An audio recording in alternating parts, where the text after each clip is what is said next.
So if you could just start by stating your name and tell us why you decided to run for re-election. So my name is Maria Pulido, and I decided to run for re-election because I believe in the great work that I've been able to accomplish in the last 8 years. And I believe that a lot of the initiatives and projects that we've been working so hard on are in the midst of completion. And I think as a responsible leader of the community and board member, it's important that I see out that vision in those projects to completion. And I think a stable leadership is necessary for it, because a significant change in leadership will always, a lot of the times, cause a significant change in priorities. And I think that there are initiatives like the comprehensive middle school that are in the midst of transition that need to be completed, along with other projects. So I'm from the community. I believe in this community, and I believe in the process we are taking to transform Ravenswood. So it's important for me to continue on the board to kind of see this phase out and have Ravenswood move in the direction it's meant to. Are you concerned at all that some of those initiatives that are still sort of in progress are at risk if, if incumbents aren't reelected, or if the board leadership significantly changes with this election? I think it's normal to have some concern, which is why I think myself and the other incumbents are running again. I think it's a critical and important and fragile time for Ravenswood because of that time of transition. And I think stable leadership will reaffirm that those projects are completed and seen through. What do you see as the single most pressing issue facing the Ravenswood School District right now? There's no way to answer a single most pressing issue, because this community is dealing with so many obstacles and issues that are facing our families and our students. We're not only looking at what is happening in the classrooms day to day, we're looking and dealing with factors that are happening outside of the classroom in the homes. As you know, our homeless population at our school sites, it's 44% last time it was checked. This has to do with a lot of gentrification, a lot of families moving, and it's just not families living in the streets, but also that are living with multiple other families in one single home that's not meant for that. So our issues are so complex, and there's so many of them, that I wouldn't be able to say there is one thing, and that's why we need a board that understands that. We need board members who understand the complexities of this district, the complexities of this community.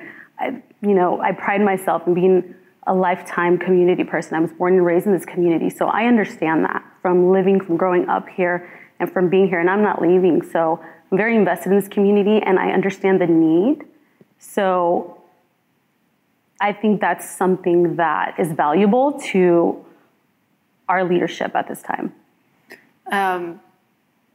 For issues such as gentrification and the sort of economic factors that are outside of the district's control, if you're reelected, how would you propose the district should try to support students and sort of combat those factors that are impacting the city? Well, we are currently actually already doing so much to combat those problems.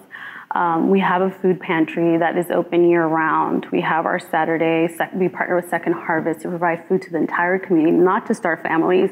We have robust after-school programs, because we understand that parents are having to work double, triple, just to make ends meet. So we want to make sure that those students who don't have the parents at home have programs to put their students in. We even now have eye exams available at our school sites for students that need glasses. We're also trying to partner and get like a dental mobile clinic, so to speak, at our school sites again. Like, these are already ways that we have worked to support our families who are dealing with issues of gentrification, who are dealing with changes in their day-to-days. And I think we're only going to have to continue to find new creative ways to further support them. We've really put a lot of effort around mental health services, counseling, and early intervention for behavioral concerns, because obviously if a student is stressed, sometimes, a lot of the times, that's showing in the classroom. Can you identify one concrete change or action that the board took during your most recent term that you're most proud of? My most recent term, I would say the comprehensive middle school. It was an idea that we had formulated about 5 years ago. And when I ran for office, I knew that was something that I wanted to see through. So I think the comprehensive middle school is one of the greatest initiatives that we took, because it's going to allow us to have a more robust curriculum to allow our students to successfully transition into high school, because our students are moving on to high school, but we want them to successfully transition, which means that they're taking courses at their level and that they're staying in high school and they're graduating, going to college and beyond. Our STEAM curriculum, our maker spaces at every single school site, our upgraded facilities, our maker spaces, as I mentioned. So there's so many initiatives to be proud of, and just in this last term that I'm really happy about, under our leadership we've been able to accomplish.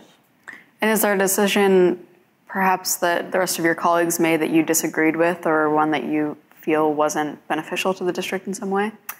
I think recently, due to our declining enrollment due to gentrification, I think I'm moving forward a lot more so cautious and conservative with budget-related issues. I know that it's great to have partnerships with other agencies, but I think that every decision we make moving forward, we really have to analyze critically to make sure it's in the benefit of our district. And I think that's something that I share with the rest of the majority of the board.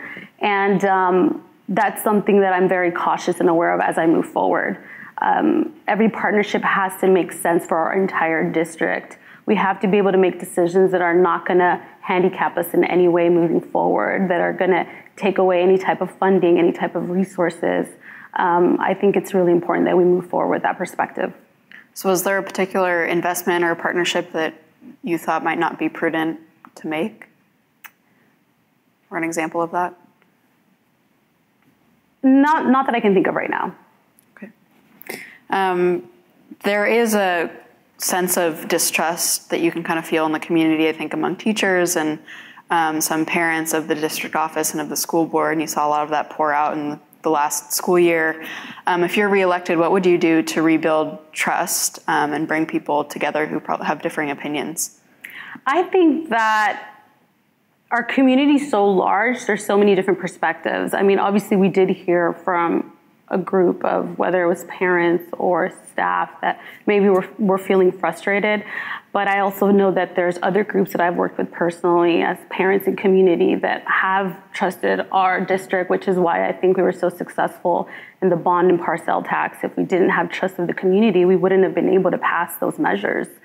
So, but that being said, I really want us to be a district that's connecting with as many community members, as many parents, as many staff as possible. And for me, it's finding creative ways to create community input in our major decision making, whether there's subcommittees when we're dealing with really important issues like the budget, to get parents, staff, community input as to how we prioritize decisions. I also think it's valuable for us to have a listening campaign at every school site and hear more about how the teachers are feeling. How can we better support them? How can we make them successful in their classrooms? Because as much as we, as the board of directors, stand there to make policy and the superintendent executes, it's really our teachers that are with our students every single day that have the largest impact. So for me, it's really important, not just for our teachers, but our entire school site staff, to figure out and get that feedback from them. How do we better support you? How do we help you become more successful in what you're already doing? How did that perspective inform, I'm just curious, when the teachers took the vote of no confidence in the superintendent last year? How did that inform? How did that, your perspective about wanting to listen to teachers and understand how they're feeling about the district and how they're being treated? So how did that inform your response to the vote of no confidence? Right. So for me, I've always made myself available. Like there's representatives of these groups, and I've always made myself available and accessible to them if they would want to reach out, because I believe in creating direct relationships with every one of our groups at our school district. When some of the teachers, came before us and were sharing their concerns regarding the superintendent, I always welcome the feedback. I don't believe that we can become better by ignoring concerns, by ignoring issues raised. I think we need to discuss them openly in a respectful manner and in a way that helps us find solutions. That's really what I'm interested in. Okay, there's concerns in some areas, so let's work together to find these solutions, because together is how we're going to move this district forward. Together is how we're going to find solutions to those wicked, complex problems that sometimes we're faced with as a district. So I think that's why I think it's important to create opportunities like a listening campaign, to hear what our school sites have to say, the feedback they have to give us in a broader way. You know, at these board meetings, we have groups that attend, but I want to hear what everyone has to say and give that opportunity for everyone to get involved and see what we can do to improve. Is there anything else you would like the voters to know about your background or your candidacy? Yes. As I said before, I am from this community, I'm for this community. I'm putting students first. I think sometimes when we're dealing with matters, we forget why we're doing what we're doing. And I can say that every decision I've made has been with the best interests of students, and not some, but all. And I really believe that it's going to take strong leadership that has this community and district's interests first to be able to move to the next phase of Ravenswood. I don't believe we're done. I believe we've accomplished great things, but I still believe there's a lot more to do. And I believe that with leadership like myself, we're going to be able to get where Ravenswood needs to be, which is a transformation of Ravenswood. And I think it's already happening. And it's happening in its curriculum. It's happening in the new school, as I mentioned, and additional support services. These are all steps to restructure and transform Ravenswood.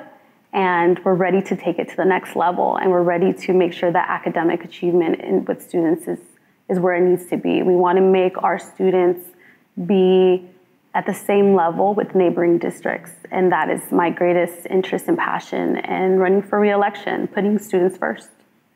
Okay, thank you so much. Thank you.